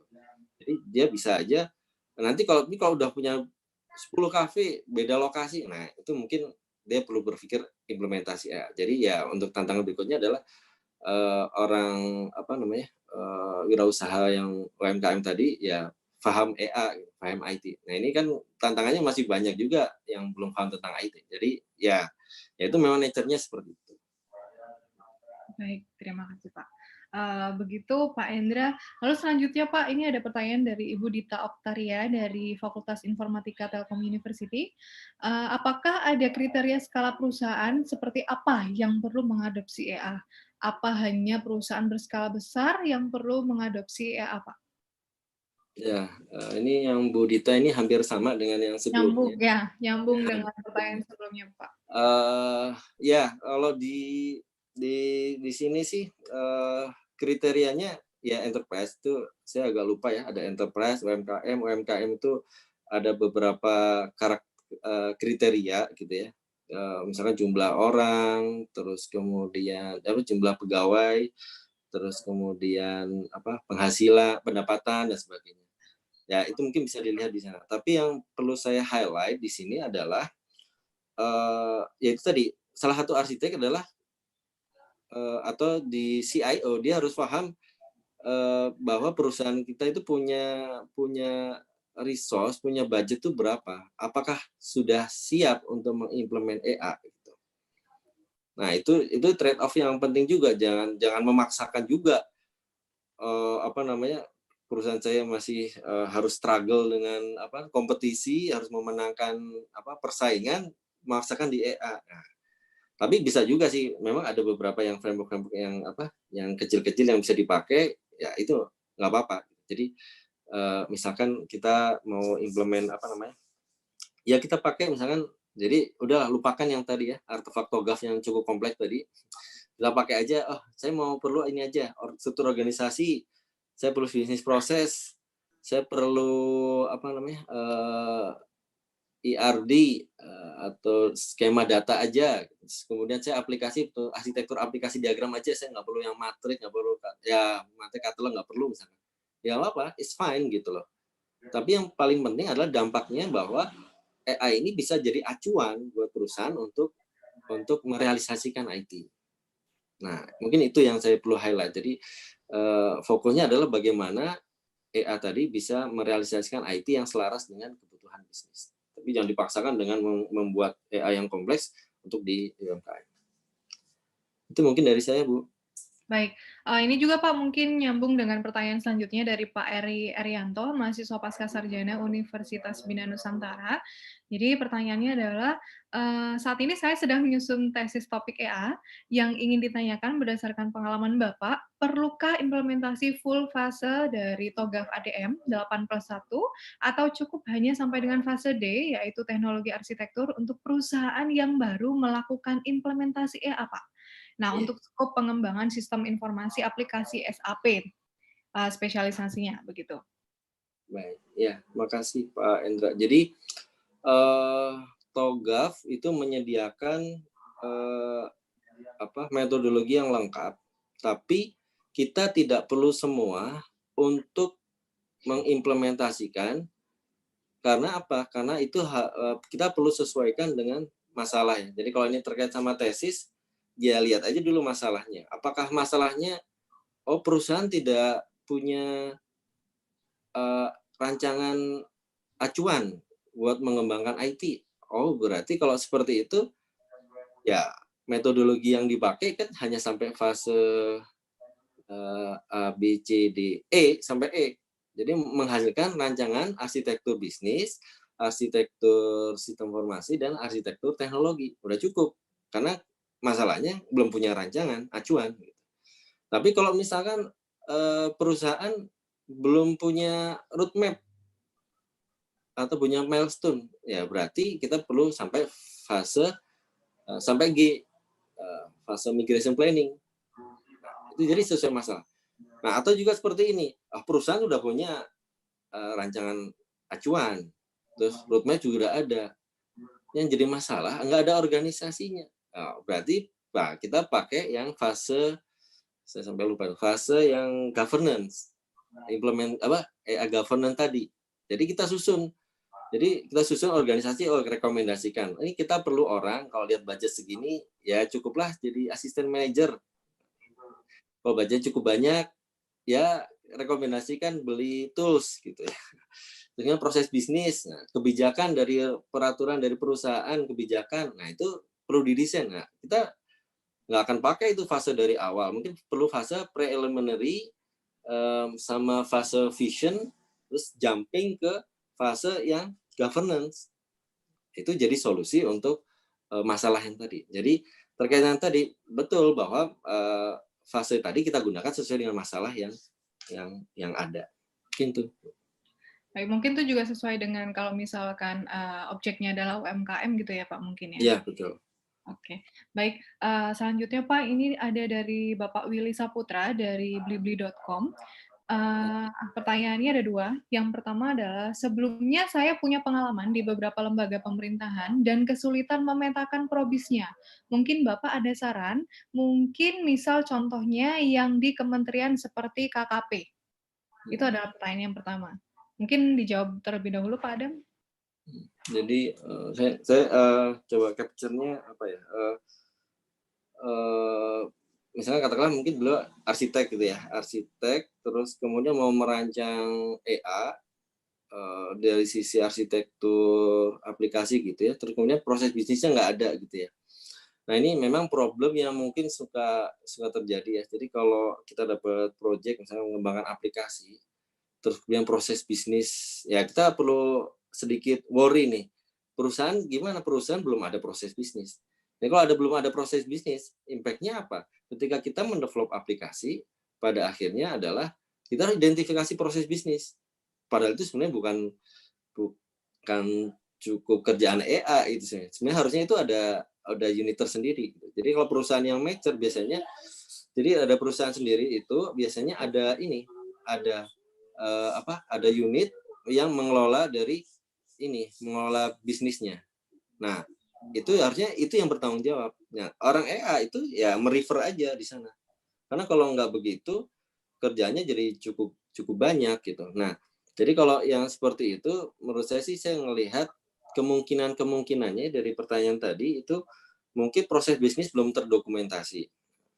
Nah, kemudian belum terdokumentasi akibatnya perlu effort yang lebih. Nah, kalau misalkan sudah terdokumentasi kita bisa lebih. Makanya untuk proses bisnis biasanya sertifikasinya beda kan. Ada ISO gitu. Jadi kalau perusahaan yang sudah ISO relatif harusnya lebih mudah kalau kita mau mengimplementasi itu. Mungkin problemnya. Nah, selanjutnya Pak, ini untuk contoh yang di KKP tadi, untuk EA sendiri, output-nya seperti apa Pak? Sampai mana output-nya? Karena setahu saya KKP itu lebih dekat dengan pemerintahan daripada enterprise. Begitu Pak pertanyaannya. Ya, dia di EA sendiri sudah ada maturity modelnya juga. Jadi kalau misalkan dia levelnya inisial seperti apa gitu ya. Jadi EA itu kan pada akhirnya gini, untuk KKP yang terakhir sih waktu itu kan lebih ke IT master plan ya. Memang bentuknya dokumen ya. Jadi kalau EA yang bagus diimplementasi di perusahaan, perusahaan itu harusnya menurut saya sih ada tools yang bisa mendukung penyimpanan dari arsitektur yang dibangun gitu. Jadi kalau misalkan orang bisnis, mereka kan standar prosesnya kan bisa terdokumentasi, terstore-nya itu kan di proses bisnis ya, di proses bisnis yang tersimpan, flow-nya seperti apa, ada tempatnya. Ya, bicara store itu mungkin ada aplikasi yang bisa diakses. Kalau lebih bagus lagi itu kalau mendesainnya bisa di tool itu sendiri gitu ya. Nah kemudian arsitektur aplikasi juga tersimpan di tempat yang sama. Nah akhirnya pada akhirnya bisa menjadi acuan ke sana.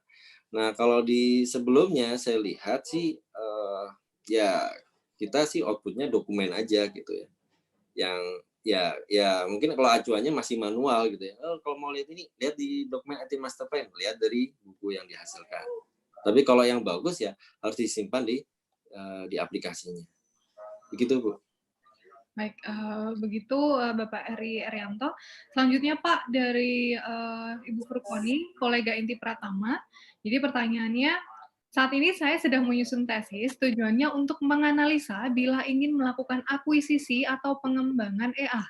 Saat ini beliau melakukan analisa dengan AHP, Analytical Hierarchical Process, dengan tujuan dari responden pengguna langsung. Nah, kriteria apa saja yang diperlukan untuk penilaian tersebut? Nah, maaf Mbak, bisa diulangi lagi sedikit? Jadi Ibu Furqani ini sedang melakukan penyusunan tesis, Pak, yang tujuannya untuk menganalisa bila ingin melakukan akuisisi. Jadi beliau ingin melakukan akuisisi atau pengembangan EA. Nah, beliau menggunakan AHP metodenya, dan beliau ingin tahu kira-kira kriteria apa saja yang diperlukan untuk melakukan penilaian dengan narasumber, yaitu responden secara langsung, begitu. Iya,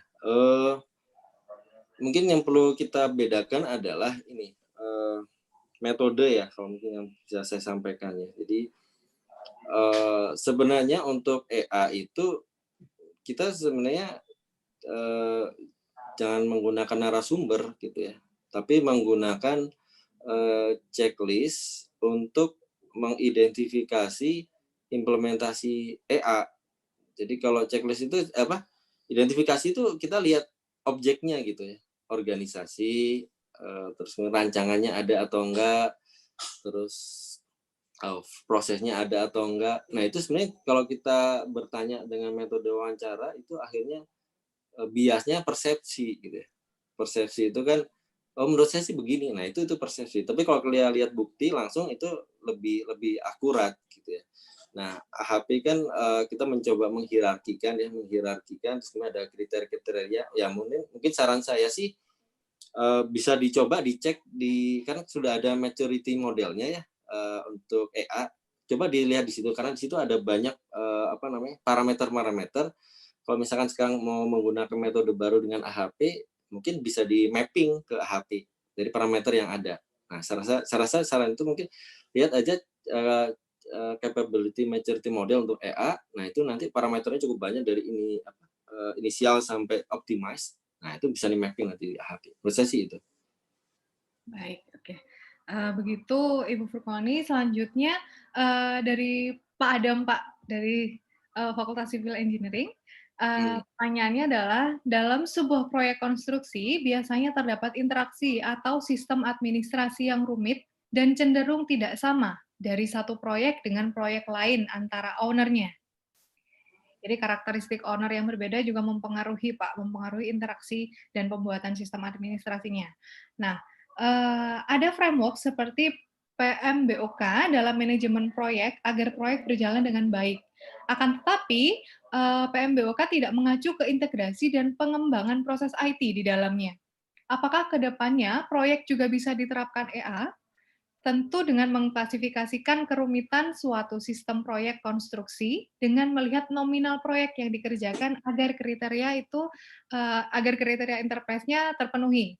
Karena menjalankan proyek biasanya jalan tol, contoh misalkan ya Pak, jalan tol yang triliunan rupiah dengan tim proyek yang berdiri sendiri di luar organisasi perusahaan holding selama waktu tertentu pasti punya kerumitan tersendiri dalam mengelolanya.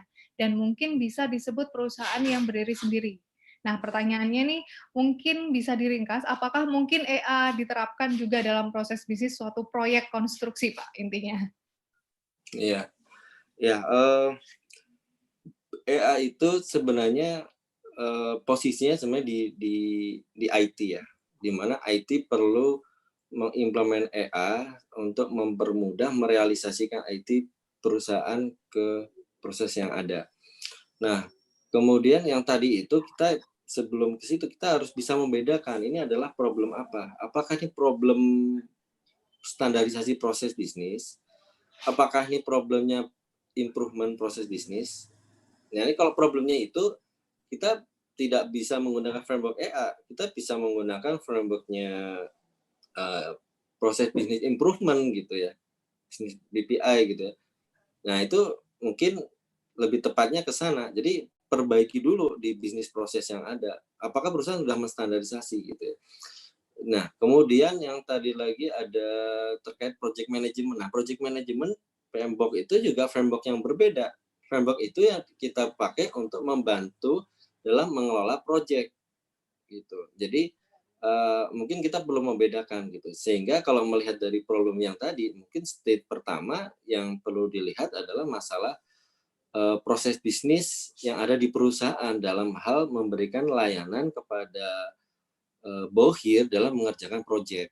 Nah itu kalau udah apa namanya sudah mulus gitu ya, stabil, nanti kita ngedevelop aplikasinya pun juga tinggal mengacu ke proses bisnis yang dibuat. Jadi proses aplikasi itu sebenarnya untuk mendukung flow dari proses gitu. Nanti memang walaupun dengan adanya aplikasi akhirnya muncul apa namanya efisiensi gitu. Nah itu flow-nya ke sana. Nah EA jadi project tadi dalam konstruksi sipil itu sebenarnya bagian kecil dari apa namanya scope dari EA. Karena EA itu dia mencakupnya tidak hanya penyelesaian project, tapi juga tentang human resource, finance, marketing and sales.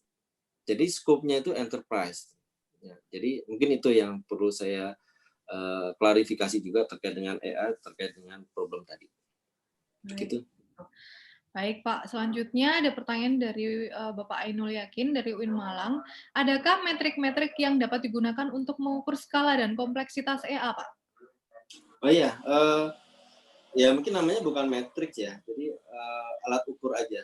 Jadi kalau matrix, kalau matrix tadi mapping ya, tapi kalau metrik pengukuran itu tadi capability maturity model untuk EA.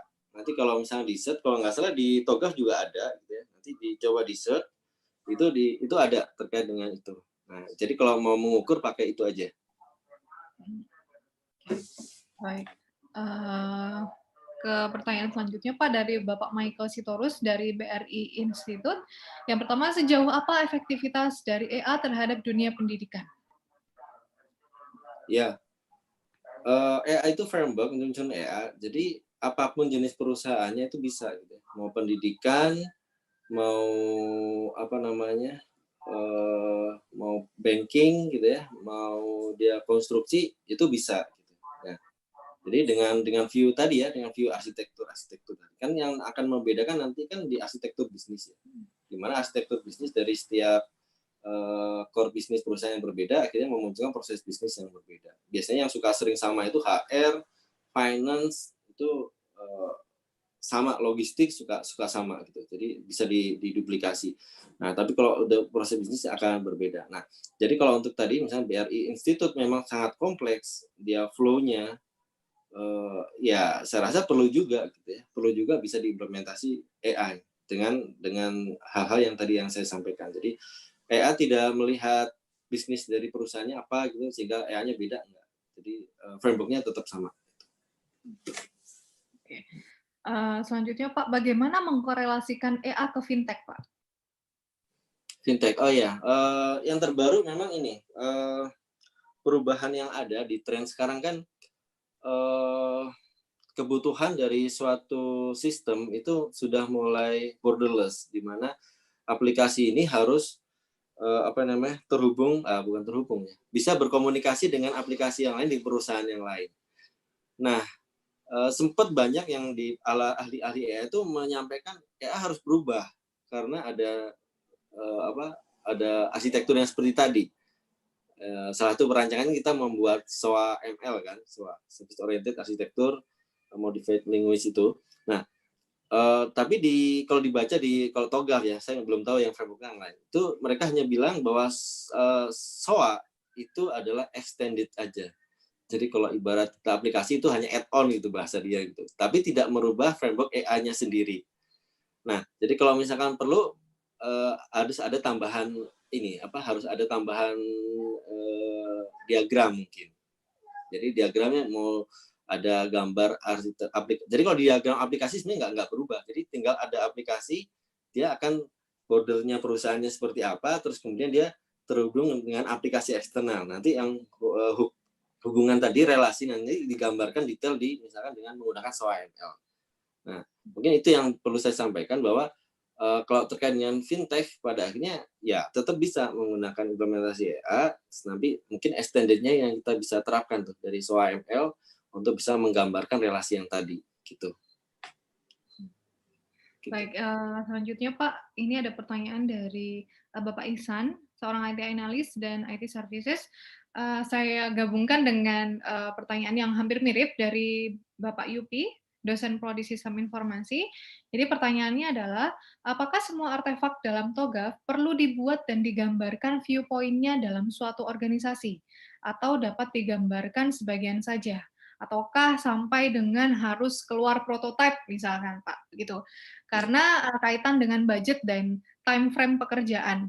Dan jika begitu, apakah fase preliminary itu harus sangat disetujui antara bisnis dengan IT-nya?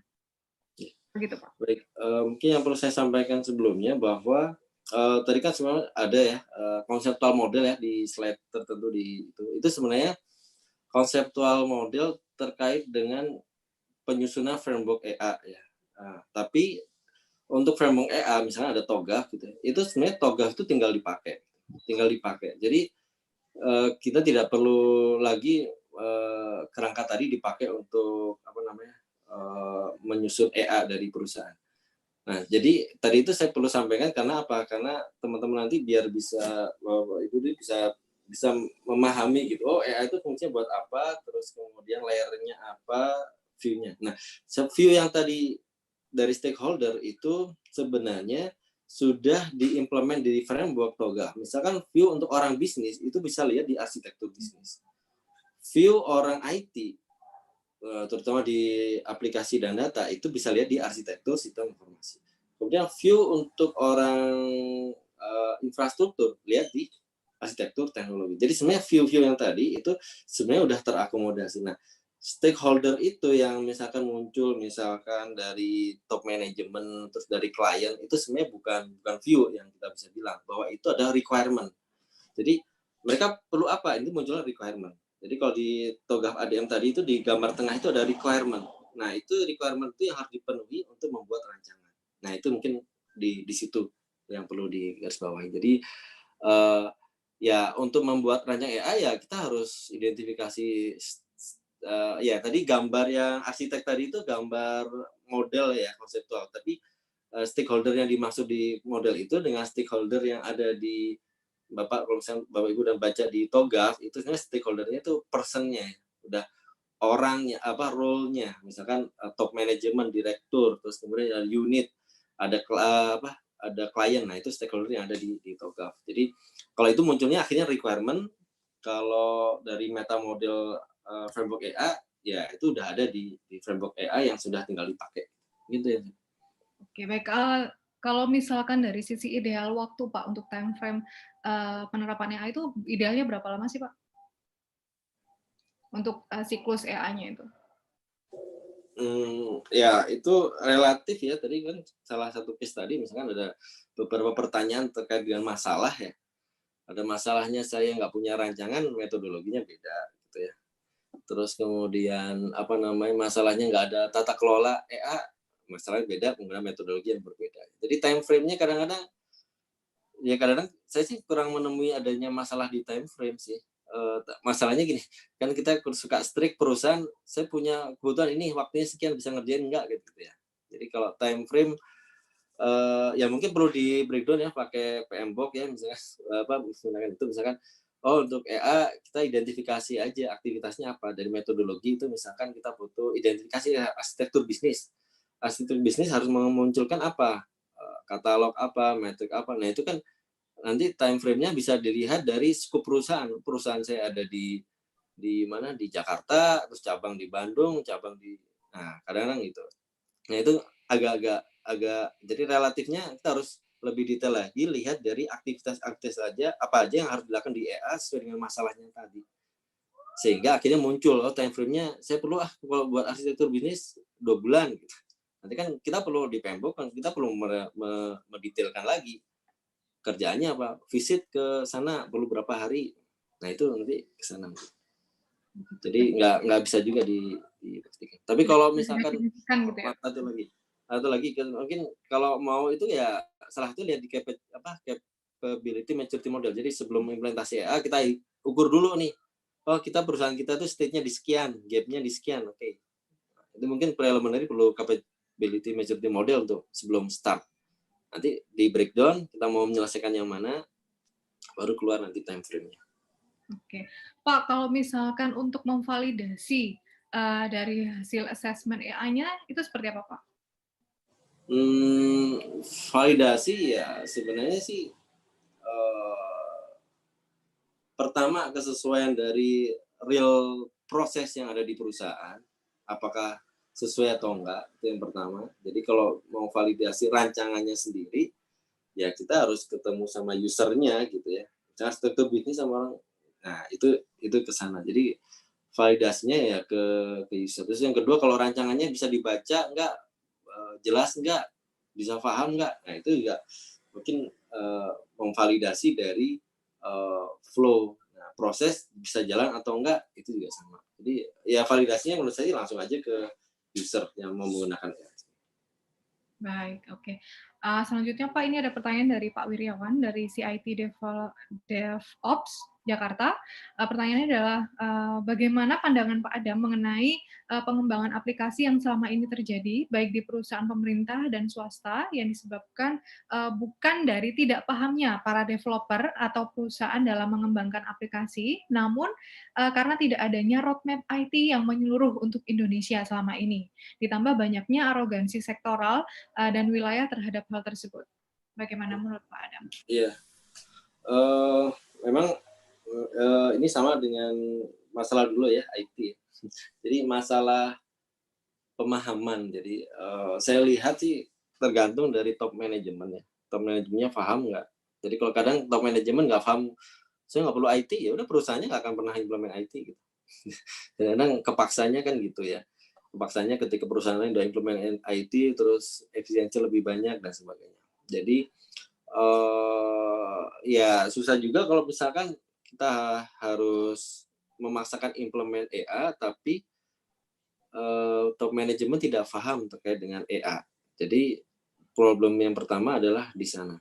Memang itu akan apa namanya akan ada multiplier efeknya. Nggak paham, nggak ada AI, terus nggak ada rancangan, nggak ada acuan, akhirnya realisasi pengembangan aplikasi pun tidak sesuai dengan apa namanya tidak sesuai dengan uh, kebutuhan bisnis gitu. Jadi AI itu sebenarnya menjadi komprehensif framework metode untuk bisa merealisasikan IT perusahaan. Jadi kalau lihat perusahaan-perusahaan sekarang, ya saya cukup setuju mungkin ya bahwa memang untuk perusahaan besar yang tidak menerapkan AI relatif realisasinya agak kacau balau mungkin atau ada masalah yang muncul. Jadi kalau memang perlu ya memang perlu sih.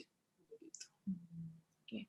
Baik, selanjutnya Pak, apakah ada framework asli Pak buatan anak bangsa yang dapat diterima oleh seluruh lapisan dan tingkat pengguna maupun pelaksana TI di Indonesia Pak?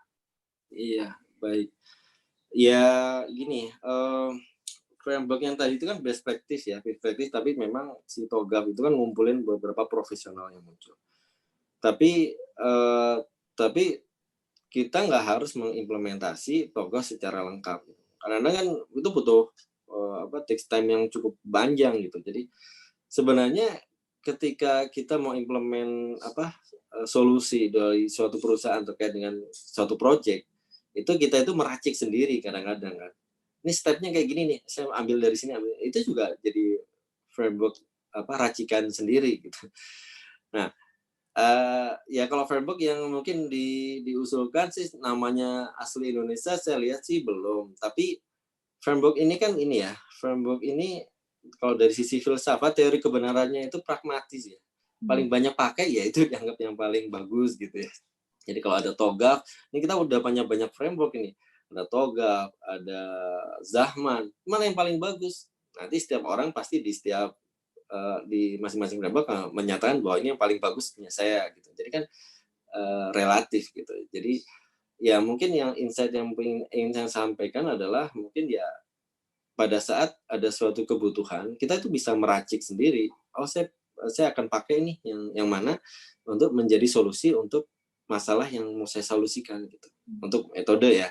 Tapi kalau untuk tools ya itu tetap kalau mau dikembangkan sendiri ya sebenarnya ya perlu investasi. Artinya bisa disesuaikan juga dengan kebutuhan ya Pak ya? Ya, Ya, sesuai dengan kebutuhan dan kalau misalnya anak bangsa ya itu perlu effort gitu ya. Jadi ya nanti kan kalau bicara itu terlalu kompleks, banyak kompleksitas. TOGAF kenapa bisa lebih banyak? Ya karena sertifikasinya dia punya lini sertifikasi yang cukup bagus sehingga orang lebih mudah untuk ikut sertifikasi, jadi banyak kepake kan gitu. Ini kan kadang persaingan tuh sangat sangat sangat macam-macam gitu loh. Jadi kayak misalkan kayak Astra versus Yamaha gitu. Itu masing-masing punya karakter sendiri. Satunya punya apa tempat servis yang banyak sehingga orang lebih banyak ini harga jual. Nah, itu sangat kompleks. Ya, menurut saya sih itu pragmatisnya.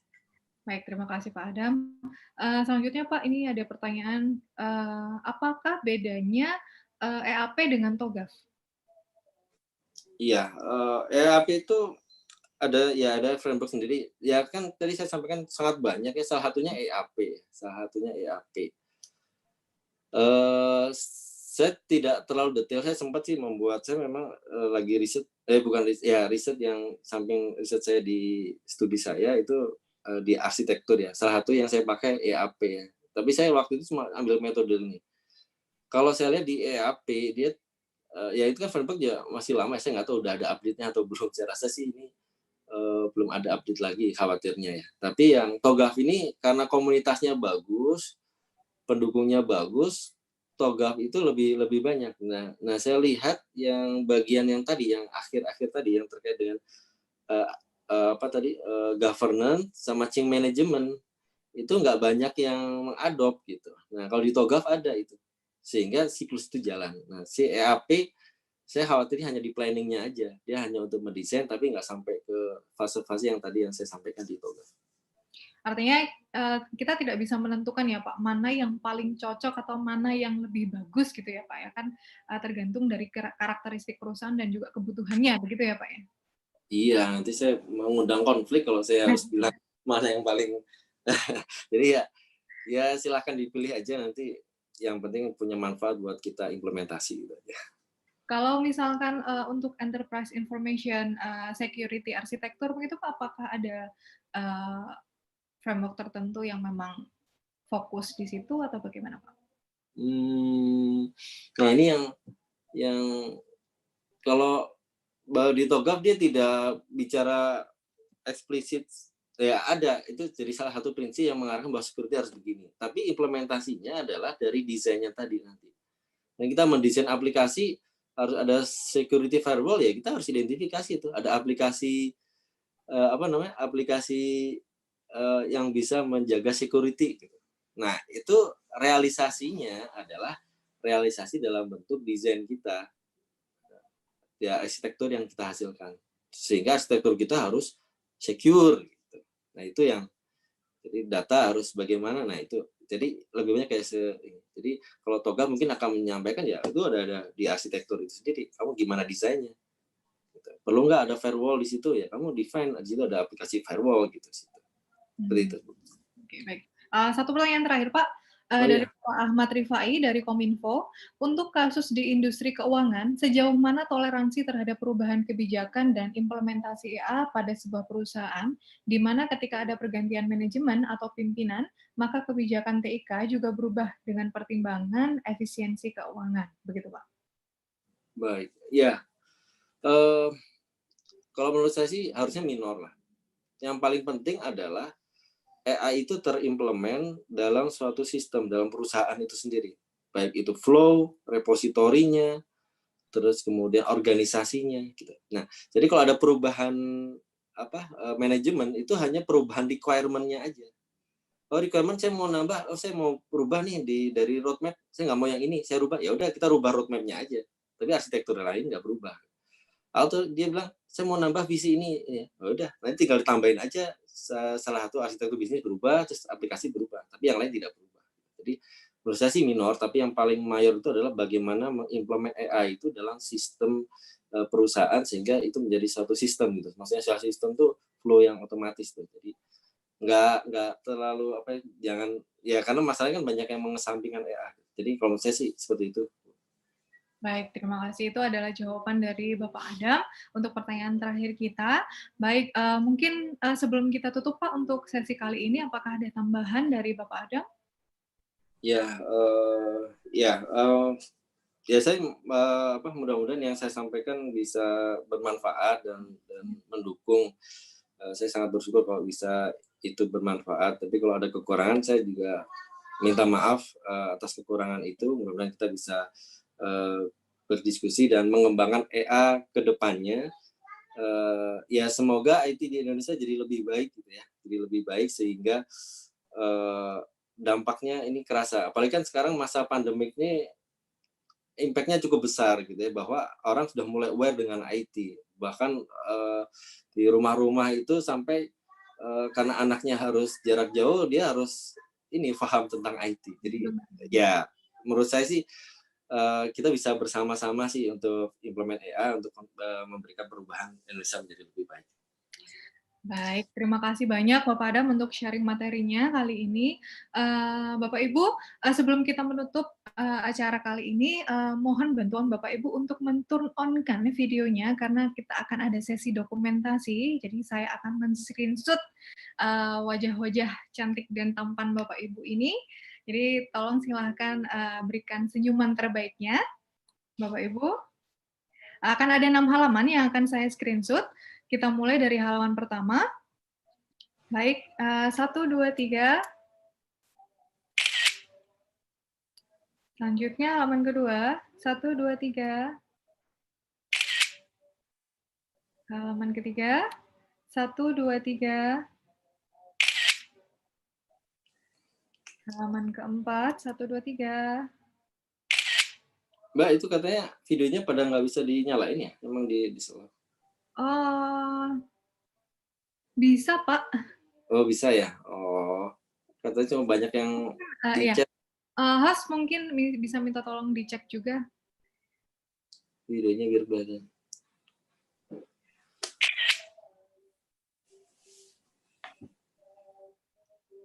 Baik, untuk halaman kelima, 1, 2, 3. Halaman terakhir, 1, 2, 3. Punten Bapak Ibu yang tidak bisa turn on video, tidak apa-apa Bapak Ibu sekalian, karena mungkin host kita juga lagi ini Pak, lagi ada kendala juga. Baik, terima kasih Bapak Ibu informasi. Jadi untuk sertifikat dan juga materi kali ini akan dikirimkan paling lambat 2 minggu. Jadi kita akan mengusahakan sebelum 2 minggu juga akan dikirimkan ke email Bapak Ibu sekalian. Dan nanti kami juga akan mohon kesediaan Bapak Ibu untuk mengisi form kuesioner yang akan di-share bersamaan dengan sertifikat dan juga materinya. Nanti untuk kuesionernya akan ada feedback yang diharapkan diisi oleh Bapak Ibu sekalian. Jadi fungsinya untuk mengetahui kira-kira topik apa saja yang diperlukan untuk diadakan kegiatan yang sama untuk sejenis dengan seperti kali ini. Jadi diharapkan akan ada materi-materi baru atau materi-materi yang lebih bagus lagi sehingga nanti kami bisa mengadakan kegiatan yang serupa. Begitu ya Bapak Ibu. Baik, terima kasih sekali Bapak Adam atas sharing informasinya sekali lagi, dan terima kasih juga atas partisipasi dari Bapak Ibu sekalian. Kita akhiri sesi kali ini, sesi terakhir dari seminar online kali ini. Terima kasih sekali lagi. Assalamualaikum warahmatullahi wabarakatuh. Waalaikumsalam warahmatullahi wabarakatuh.